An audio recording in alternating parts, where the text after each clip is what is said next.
Hey, I know this might seem a little weird, but I just felt compelled to call this number.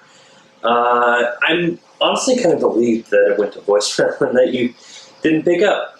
Uh, I often don't pick up the phone when I'm getting a call from a number I don't recognize either, so I understand. Anyway, I should tell you that my name is Chris. That would have been a better place to start. Sorry, look, like I said, I'm not even sure why I called. The truth is, I didn't see your number anywhere. I didn't get your number from someone. I just typed a random number into my phone and pressed the call button. I've never done this before. I don't know what it is or how to describe it, other than to say that I got a feeling, a strong pressure to dial this exact number and talk to you. I hope you don't think I'm a freak or that I'm some kind of stalker or something. That's not it at all. I just want to give someone some hope, I guess, today. So the main point of this message is to tell you that your life has value. You're important to the world. You are loved, and I guess that's it. I just wanted you to know that, just in case you didn't know it already, or in case you need to hear it. So, yeah, I guess I'm done. I don't expect to call back. I probably wouldn't call me back. Okay, it's Chris. Bye.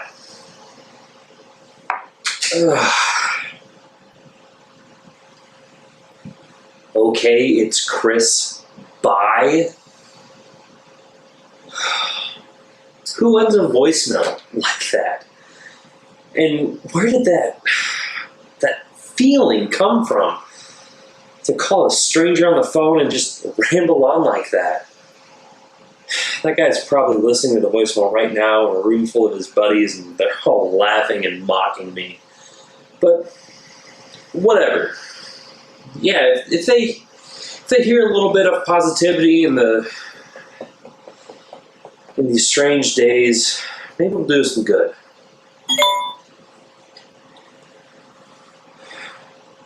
No way.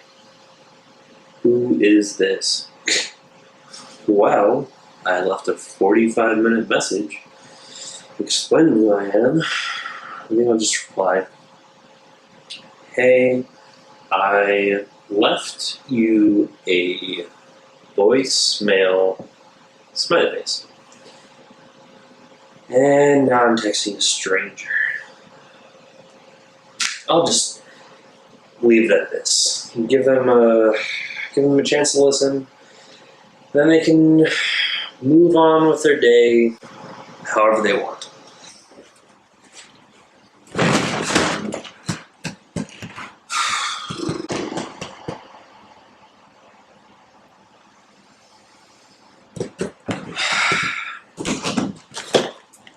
These numbers will not stop coming to me. I don't know what it is, where it's from, but I have to call. Okay.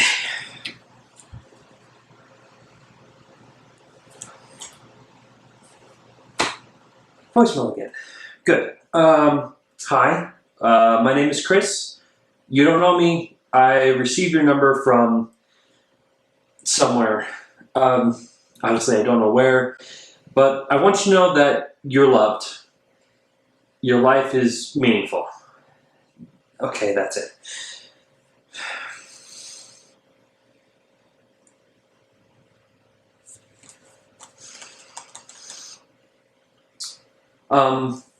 Hey. Wait. Is someone there? Yeah. My name is Chris. No, you don't know me. And I don't know you. I've just been having a weird sensation today. I'm calling numbers that have just been coming to my brain. I know it sounds messed up. I don't get it either. I just discovered this ability today. I just woke up and it was I'm just calling these numbers to tell people that they matter and that they're loved. Just trying to give out some hope and build people up, I guess. You what? You were. Oh, ma'am, You're welcome, but I didn't really. Are you okay? Yeah. Yeah, I can. Where? I'll come. Just don't do anything. I'll come. Huh. I just saved someone's life. Whatever this new power is, I didn't want it, I didn't ask for it, but I think I need it. Other people need me to have it.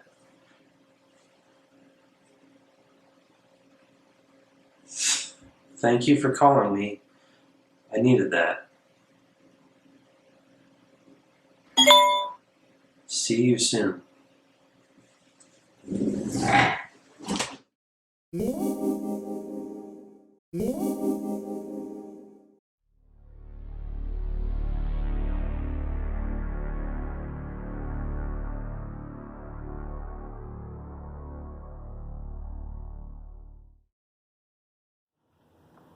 Captain's log from the research vessel Enigma, stardate 4518.7. Marquez detected a gravitational anomaly in sector 316b, and we investigated. It turned out to be an uncharted planet roughly 1.17 AUs from the star Proton Delta. Carson O'Neill and myself took a lander down to the surface to probe the planet. It was beautiful, covered in the most colorful plants everywhere you looked. You could hardly step foot without trampling one. Each bloom totally unique and vibrant.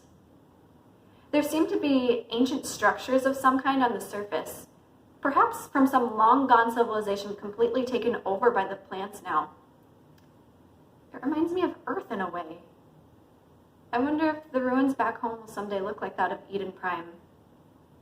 That's what I've decided to call it. Anyway, I took an atmospheric reading, and the atmosphere seemed to mostly be made of oxygen, so I took my helmet off. O'Neill complained, of course, but there were no toxins detected. The smell. My God, the smell. It was like no scent I've ever experienced before. So sweet, so earthy, downright intoxicating. I wanted to lie down in the flowers and never leave. We explored a little, found no other signs of life, so we sent out an exploration beacon. I can't wait for the exploration guys to get down there. We'll see what secrets this little slice of paradise might be hiding. I took a flora sample as well. O'Neill told me to put it back because it could be dangerous. It's a goddamn flower. Besides, she's not the captain. I am. I found the sample to be most remarkable. It responds to certain stimuli in some sort of facsimile of sentience. It sways to music, bends toward the light, shrinks from fire, wraps itself around my finger. It's released some sort of mist a few times. I've run some tests, but it doesn't seem to be harmful. But it does smell so good.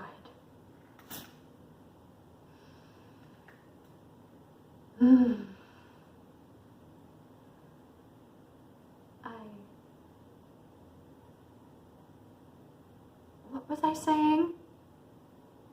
Oh, the plants, they're I love them. Spread. They've gotta spread. They're inside now. Growing. I'm gonna be a mommy. Beautiful.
Mom?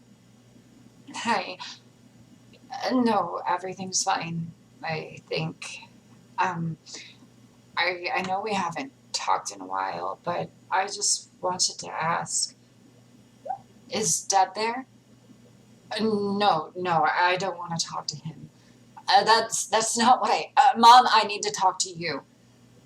Did Dad ever keep something from you? No, I don't think Chris is cheating on me. Mom, what I mean is, did Dad talk to you about life before you? I'm not being jealous, Mom. I found these photos and I'm not jealous. You're just not listening.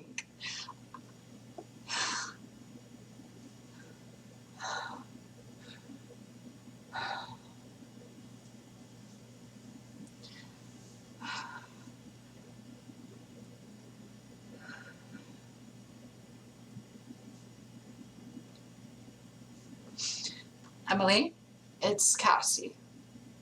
I'm doing good. Denver's fine. My ankles are swollen as shit. I spent a lot of time puking. Location doesn't really make that much of a difference. Yeah. Listen, you know the baby shower next month? Well, I'm putting together this board with my baby pictures and Chris's baby pictures, and yeah, it's really cute. But I was looking for Chris's photos and I found this envelope, and Emily, can you promise me something? You can't tell anyone. No one. Promise? Okay, well, you know how Chris's ex went missing after they broke up senior year?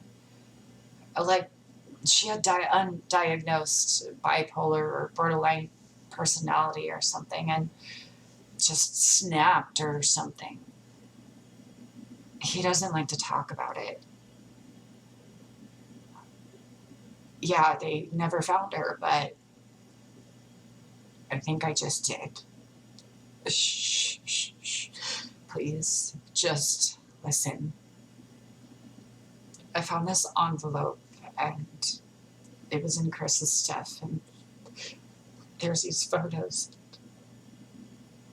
I think it's her. She's on the floor, tied up in these ropes. I think she's alive.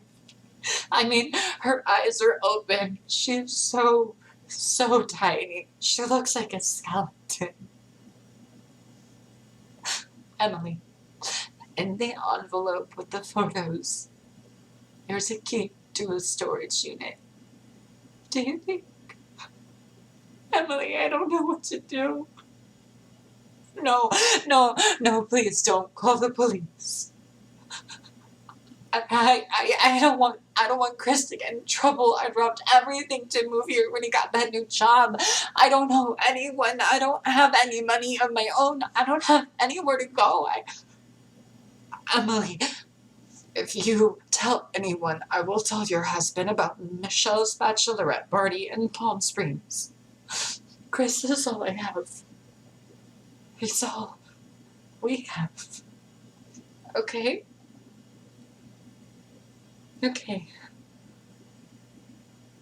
I'll see you at the baby shower next month. Emily?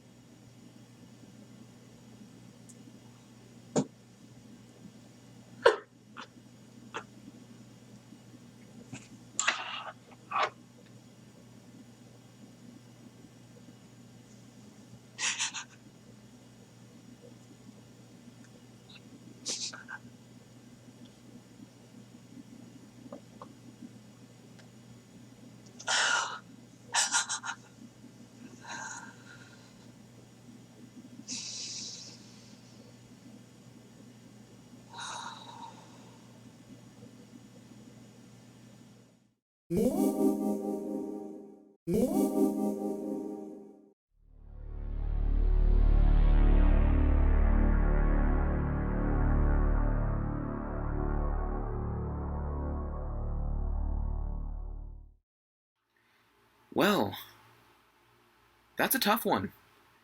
You see, I've always been one of those go with the flow kind of people, you know?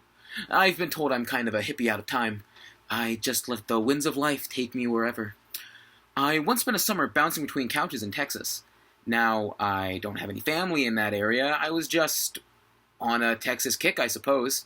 I had just seen a Western and I was like, well, hey, that could be fun. So I did it. I packed up my bags and I just drove straight to Texas. I get there and I walk onto the first farmstead I found.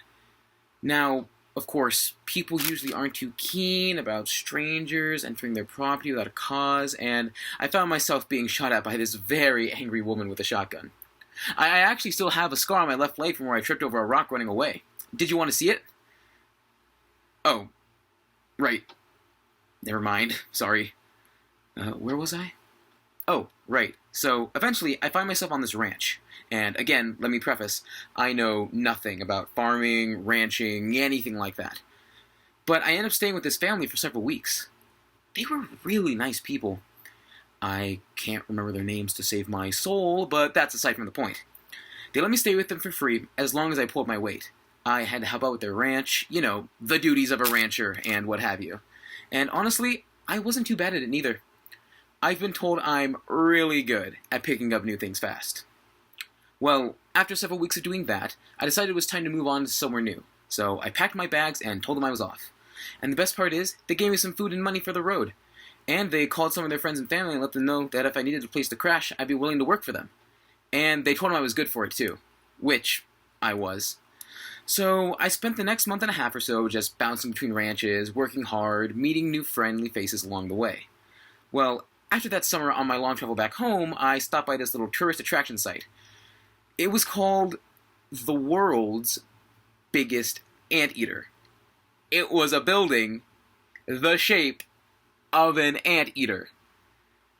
You enter the building through this tongue of the anteater, and the tongue is just like a really long red ramp, and you go up it and you go into this little gift shop and museum all about anteaters. Sounds pretty stupid, right?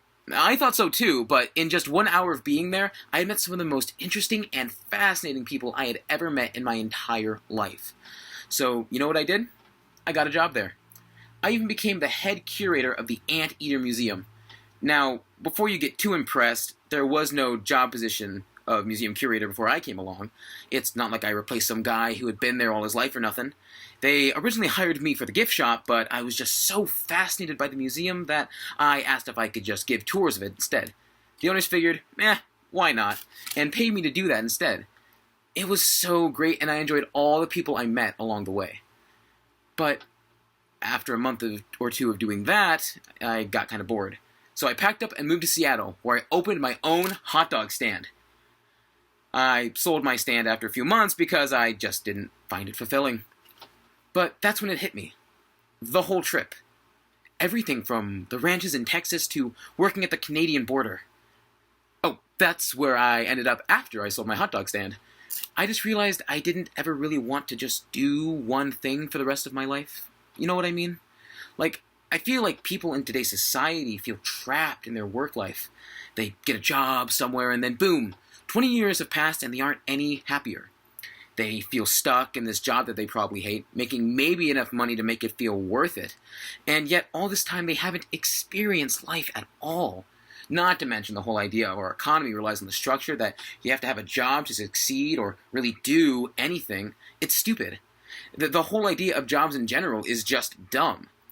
Do you realize that we are the only living beings that have to pay to live? How messed up is that? We put all our value in money and work and not on our time.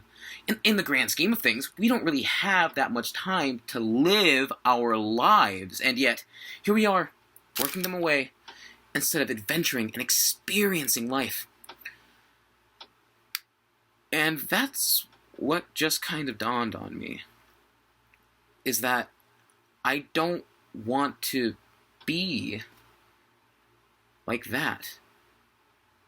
I don't want to grow up, look back and think, what if? What if I had just taken a chance?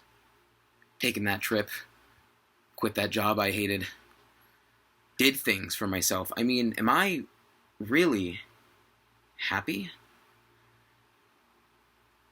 And I think about that in whatever I do. I think about if it'll make me happy. Genuinely happy. So, yeah. To answer your question, I guess that's where I see myself in 5 years. No, sir, please. I could really use this job right now.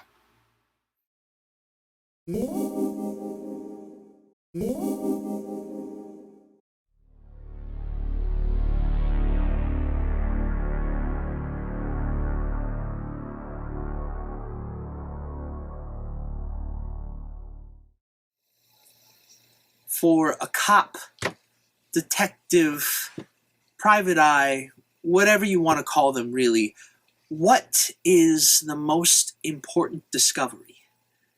It seems like a kind of broad rhetorical question, doesn't it? But it's the first question I got when I got my promotion from street cop to homicide. I had just put on the suit for the first time and we were going around to public schools. Putting on a show for the kids, you know how it is. Making them see that us cops are the good guys with nothing to be afraid of. I used to believe that myself for a time.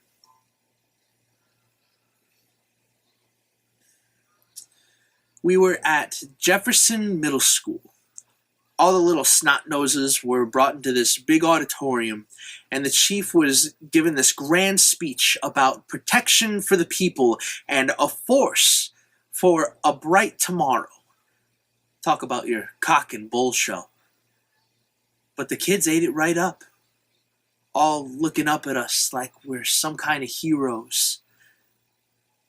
Sure, when I first started the job, it was rose-colored glasses, and I thought what we were doing was good. I mean, we were making a difference, especially for those kids. What they don't tell you is the rose in those glasses isn't made without just a little bit of blood.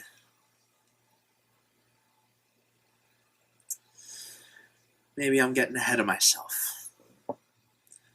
So, Chief ends his speech and opens the floor for questions. Right in front, this kid catches my eye.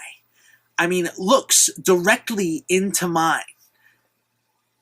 What is your most important discovery? None of us knew what to say.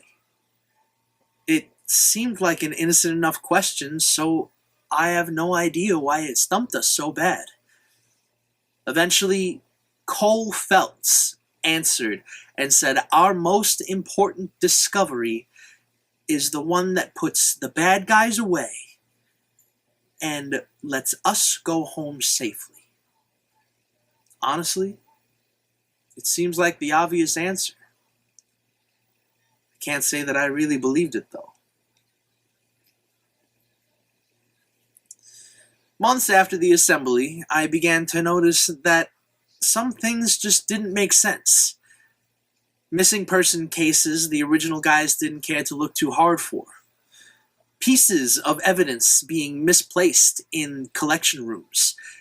Some bad people coming in and walking right out in the same hour. After weeks of some of this going on, I went to the chief. I thought to myself, a couple of bad apples isn't a big deal. They can be pruned before anything gets too bad. What I didn't know was that the chief was right behind it with them. With the way we get paid, we gotta get creative to earn some money. It's no big deal, he told me. Sweep it under the rug. Don't get in the way, or you may accidentally end up as a street cop. Neither of us want that. How can you prune a couple of bad apples when the whole tree has gone rotten? But I didn't do anything like he told me to. For a couple of years, I just tried to look the other way. Do my job. Try to make a difference. You know, all the propaganda, bull and shovel at the young boys thinking they want to join the force. Then I had to deal with Tony Lazzuto. First time I heard the name, some broad came in, lips bloody, to make a complaint. I guess her and her friend were doing some clubbing when they were approached by Tony and a couple of his goons about joining them in one of their VIP rooms. I'll spare the details, but one of the girls never left that room.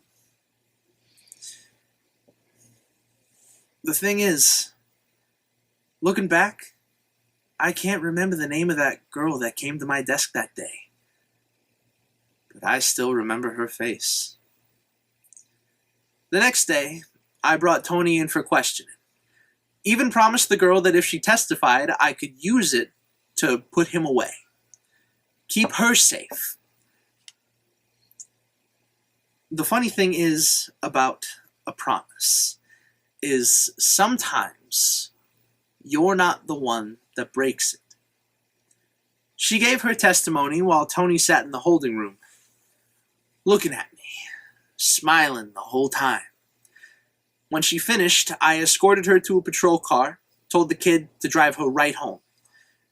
I walked back up to my desk, and Tony and the chief were shaking hands, and he walked out the door. Couldn't believe it.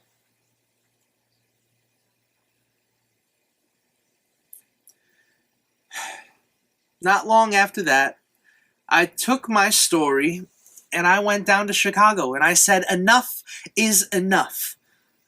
Sure, there's probably some corrupt cops there, but not the guys that I met. These were the real deal tough guys who'd seen enough crime to last them a lifetime. But they stayed on the course because they actually believed in our oath, believed in keeping the peace. Long story short, there was an internal investigation. Most of the force in my city was arrested or killed fighting. Nothing ever came of Lazzuto that I know of, but I'll get him someday. I know he'll make a mistake. Just takes a second. After the cleanup, I was offered a promotion at my old precinct, but it left a bad taste in my mouth, so I went private. I guess this is all just a long-winded way of getting to my point. But I have an answer for that kid's question now. What is the most important discovery? Discovering the man, the cop you need to be, and not letting anything corrupt or move you from that place of protection. If you're out there, kid, I know when we spoke that day that you saw us as heroes, and I'm trying my damnedest to be.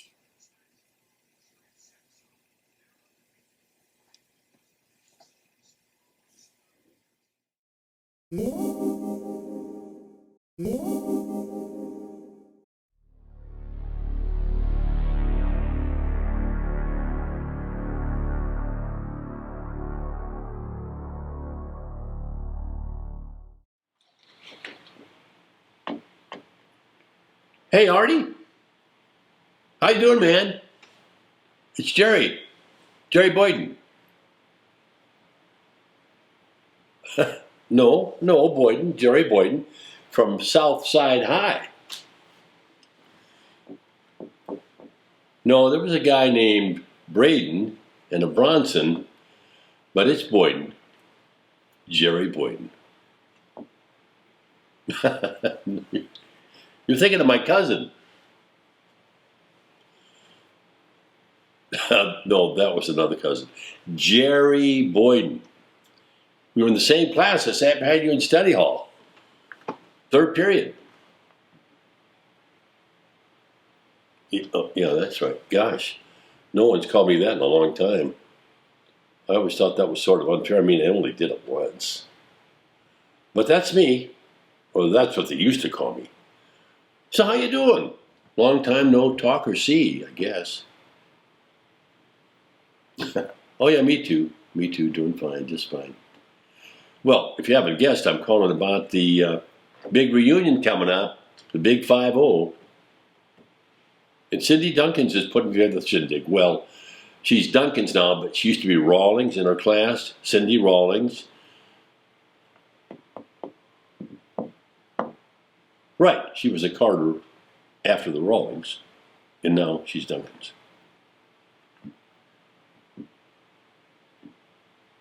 She and that didn't work out. I mean, homecoming king and queen looked like they were made for each other. But Ed's off to, I don't know, different things now. I don't think he'll be at the reunion. We have a sort of lost track of him. We had a heck of a time finding you. Cindy, talk to your sister. That Cindy's tenacious.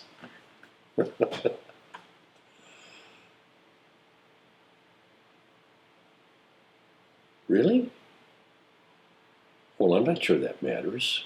No, I don't remember that. Cindy just gave me the list of people to call, and you're on my list. Because I sat behind you in study hall. We're part of the same class.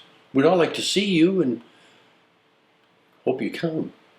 It doesn't matter if you didn't walk across the stage. Who remembers something like that after all these years?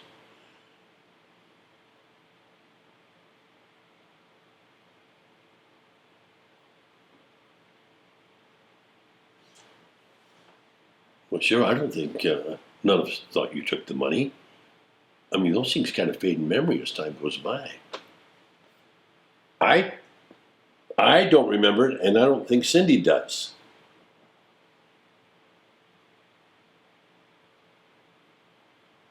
Wow, that's tough.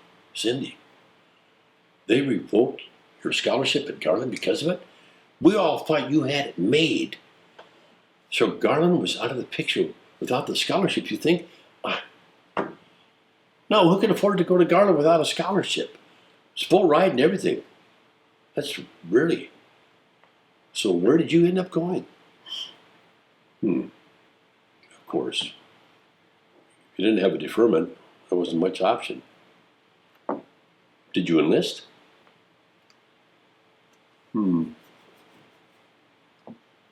Did you serve? That's probably the best option. Me? No. I went to Central State for 4 years until my deferments ran out, and then when I went for my physical, I had the note from Doc Emerson. You know, Doc Emerson was my dad's golfing buddy, and he wrote that note about my bad ticker. So 4F, medical deferment. Oh, no. It hasn't caused me any trouble, I think. Thank goodness. And you never know. So, did you end up in Nam? Oh.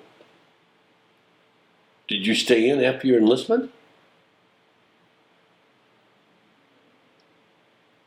I'm sorry to hear that. Did you get a chance to use your GI Bill? No, I suppose not.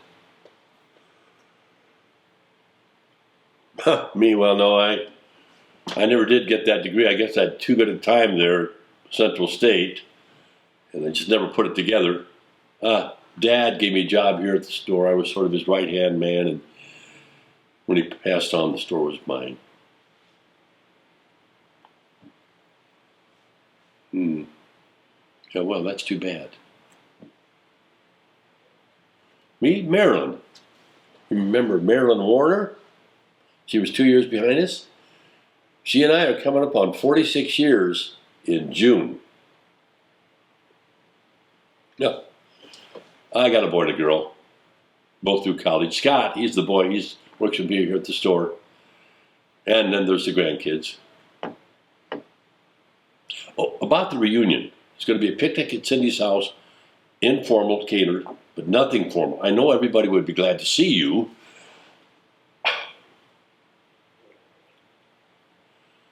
I can understand, but we're all been through tough things. Well, none of us have had an easy time. And like I say, we'd all be glad to see you.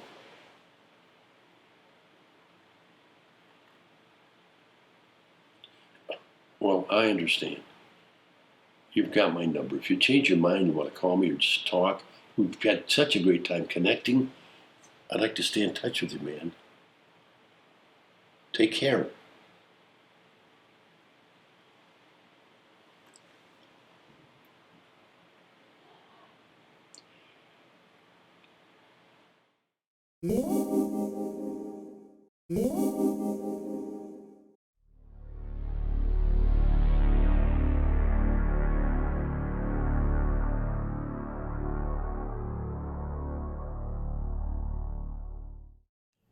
So my dad was a magician. Well, is, I guess I should say. I mean, it isn't like his job or anything, but it's his passion in life. Seriously, I would walk into his study and be like, "Hey, Dad, what are you doing?" And he'd be like, "Pick a card," super aggressively and in my face. And I was like, "Oh, okay. Still living out childhood dreams deferred. Got it." And you know what? I gotta give credit to the guy. He's actually pretty good. He would do tricks at my birthday parties, and everyone was like, "Ooh, ah," and they weren't even doing it to be polite, so yeah, pretty cool, huh?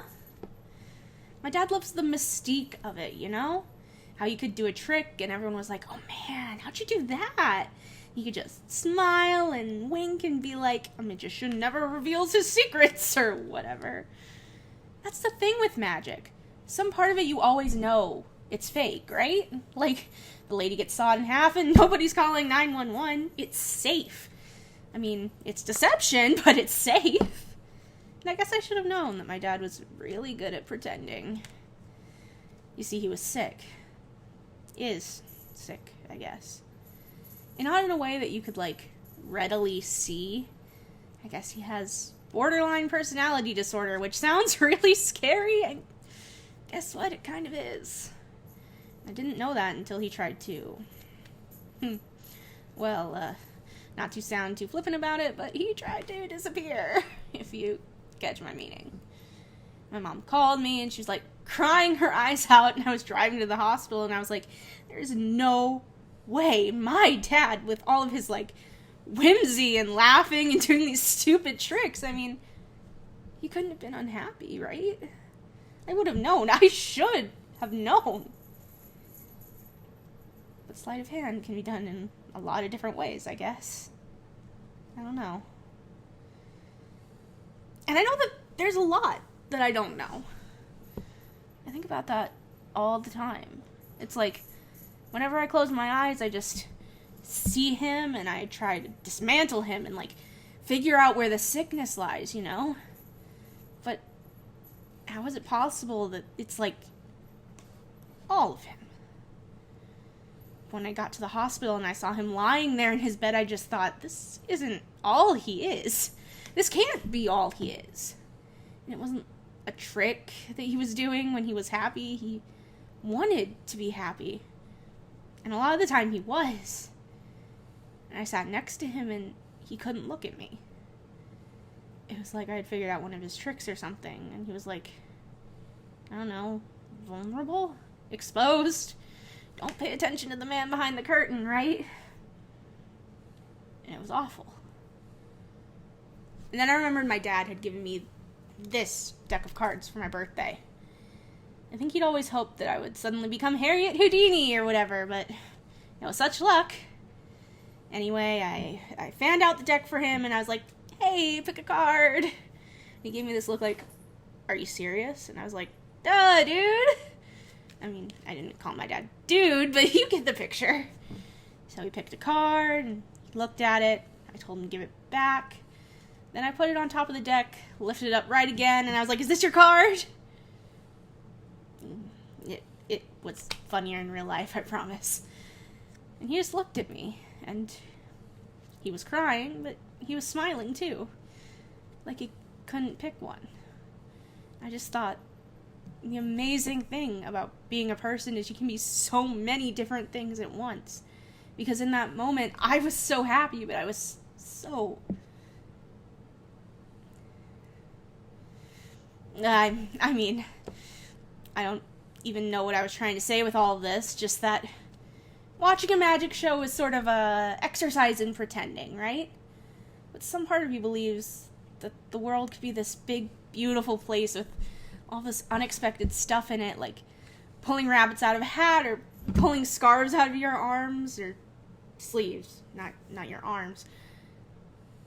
Or that you could sit next to your dad's bed after he tried to kill himself and you could smile. I don't know. All I know is since that day I've been different. Not in a good or a bad way, just in a way. All that's to say, I've been working on my magic skills. Yeah, skills with a Z, so,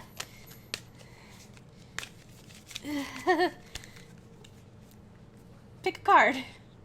Any card. And don't ask me how to do it. It's magic.